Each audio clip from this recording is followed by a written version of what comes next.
Hey there, it's Pete from Pete's Plastic Playground. I can't remember if I mentioned this the other night or not, but I remembered that I still had in the box from the Stirling bomber that I built a few years ago, this little tractor. So I decided to build it on Saturday night. Did I mention it last time? I can't remember. Memory's gone. And so I'm just in the process of building the bomb trolleys now. They're a little bit fiddly. They're pretty rudimentary, but I think it will look all right when it's done. I've built the bombs as well. There are 1, 2, 3, 4, 5, 6, 7, 8, 9, 10, 11, 12, 13. There's 14 bombs. So I think it will look pretty good. I've just got to take the hooks that go between the tractor and each trailer off the sprues, and then it will be a case of just touching up the paint on the bits that that were connected to the sprues when I painted them. But anyway, I thought that would be a little bit different, something different to show you tonight. Anyway, some work on this little Airfix tractor and bomb trolley set. And somebody commented in where are we? Sorry, my voice has gone a bit faint because I've turned my chair around to be behind me where the stash is now, because I thought I had the bomber resupply set somewhere to hand around here. Where's it gone? Amazing, you can never lay your hands on something when you want it, can you? Tell you what, I'm just going to pause and come back to you. Yep, I found it. So the bomber resupply set, somebody mentioned on a Facebook post the other day that the tractor is in this set. Look, there's the tractor and the bomb trolleys. So that's been around a good few years, hasn't it? Because I think the Stirling came out in the 60s when I was a boy. So this set is really nice, and given that I've got the Lancaster on the way, which has just been parked up on the hill of the railway while I'm having a break from it, given that this set is in my stash, and because there's another trailer and a few other vehicles, look, there's some really you know, interesting weapons there. £8,000 bomb, and a few more bits of ordnance there, refueling trolley and general vehicles. And interestingly, that trestle stand, that's quite an interesting piece of kit, and a little step ladder and a few bits and pieces. That's going to make a nice little setup for a diorama. I know it's been done loads and loads of times before, but when it's your own, it's different, isn't it? Something to get excited about and think about as I'm drifting off to sleep at night. So yeah, so that's what's underway at the moment in Pete's Plastic Playground. I did say to you the other night that I'd be back again soon, and here I am. It's when is it? Tuesday night. So the week's flying by pretty fast again. I don't know if anybody else feels the same way, but time just seems to fly by these days, doesn't it? I mean, crikey, I think it's 3 months yesterday. It's Christmas Day. I mean, where has this year gone? Unbelievable. So, if you want to sit and watch for a little while, I'm just going to touch some black paint, the old Revel Aquacolor Anthracite, onto those wheels, and then before I go indoors for the rest of the evening. What I like to do with this Aquacolor, actually, it's quite a thick paint, and I find that it mixes quite well with the old Tamiya thinners. I mean, I only need a teeny weeny little bit, so what I'm going to do is thin it down with Tamiya thinners, which reminds me that I must order some more because I'm getting near the bottom. In fact, I'll do that in a minute. As soon as I'm finished talking to you, I'll order some more online. Just a couple of little drips of that. It's a grotty little what are those sucking tubes called? I can't remember. Oh, I don't know, it'll come back to me. Just stir that in a bit, because that, as I say, that Revel paint is quite thick and juicy, so I'll just use a few tips on the end of the brush and then pour it back into the pot, ready for next time. Oh, it's all separated nicely there. Let's stir that back in. There we are. Okay. So it's just the bottom of the wheels, which won't even be seen really once it's on the artificial grass. But there. So that's what I'm going to do now, is just paint all 16 of those wheels back to so that they're black all over, and get rid of the bare bits from where I cut them off the sprue.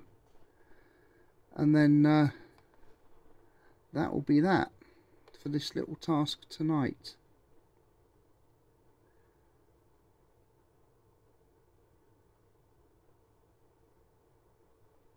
Not taking too long. Oh dear, that one's a bit wonky, but it, not in the scheme of things, it doesn't matter, I don't think. It's not the most precise model in the world. Oh, there's a upside down one there. Glad I checked. Another one there.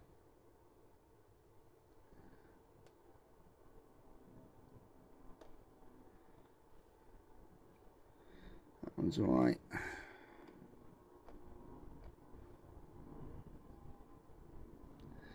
They're alright. That's alright. So I just need to, as I say, just ditch this paint back into the jar.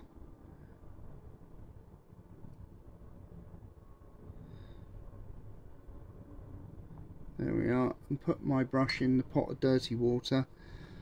It reminds me of the blokes who want to wash your car at Sainsbury's in the car park, when they walk around with a bucket of dirty water to clean your car.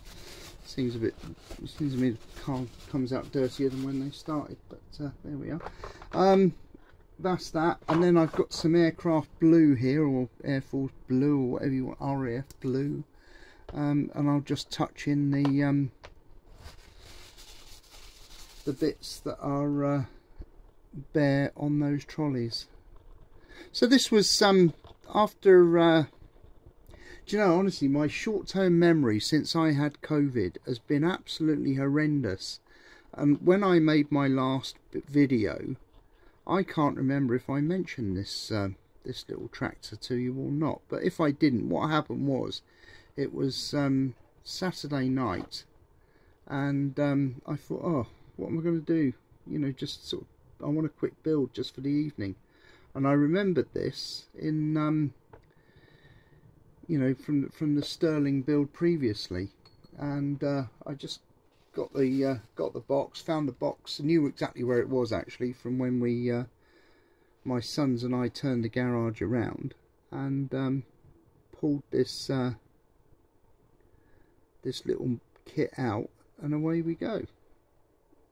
Nice, interesting little build. Building that tractor on Saturday night was actually really most enjoyable, because it was simple and it was pretty quick, and the result was almost instant really. It was it went together perfectly well. Might have to put a bit of rust on these. Oh.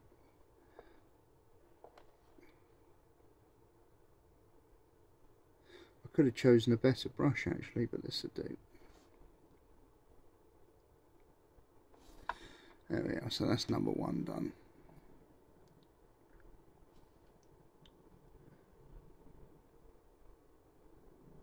My son, who's 14, went on a school trip today to Brooklands Museum. He's doing photography for GCSE, and his photography teacher took them to Brooklands Museum, because it's a good place to photograph interesting subjects, you know, such as examples of engineering and so on, that they could be creative with for their photography tasks. So anyway, off they all went. He's had a really good day. He sent me some good pictures. I mean, I went there fairly recently actually with a mate who came over from America. I took him there for the day, and my son has been sending me pictures all day long, and I've seen all of the pictures that he took now, and he did really well. He got some great shots of the Wellington. I don't know if any of you have been to Brooklands to see that Wellington. It really does give you a great impression of how it's built, with that that cross frame geodetic construction that old Barnes Wallis invented, and that's a very good display. He took a lot of photographs of that, and he also got to sit in the cockpit of a Harrier, a 2-seat Harrier, which I think is a T4. So he's got a nice picture of himself sat in that as well. And yeah, he's had a great day out actually. You know, when you're 14, what a fantastic way to spend your school day instead of sitting in classrooms.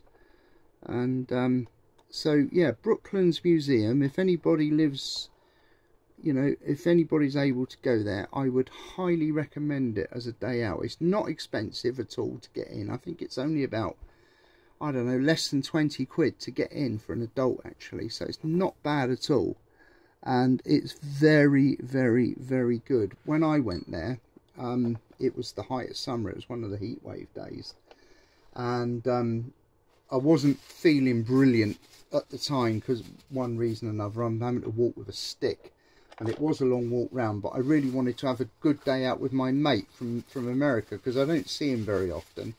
And so we toddled up there in the car, parked up quite near the gate. It wasn't too busy on the day.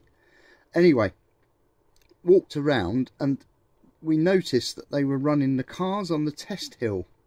And so at the end of the afternoon, there was barely a queue for it, maybe 10 minutes queue.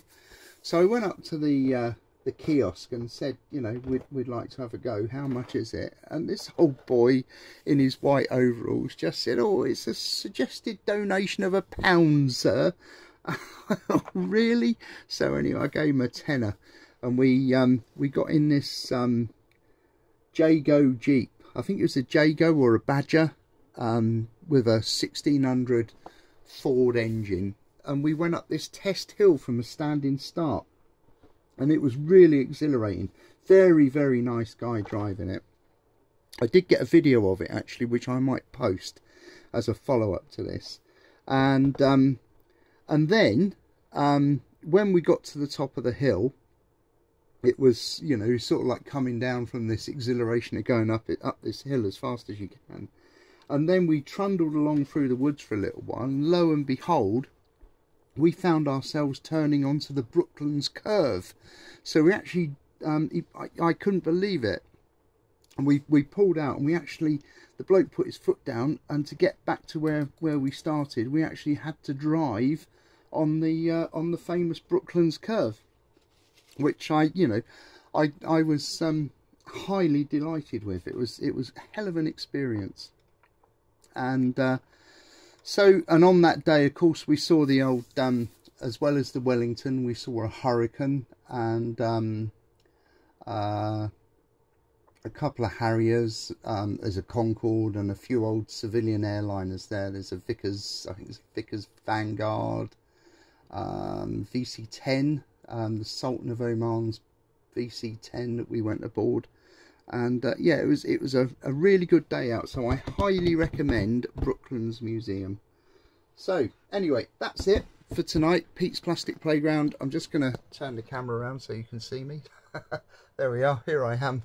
So just a quick one tonight to say hello to everybody, and take care and see you soon. All the best. Bye bye for now. Bye.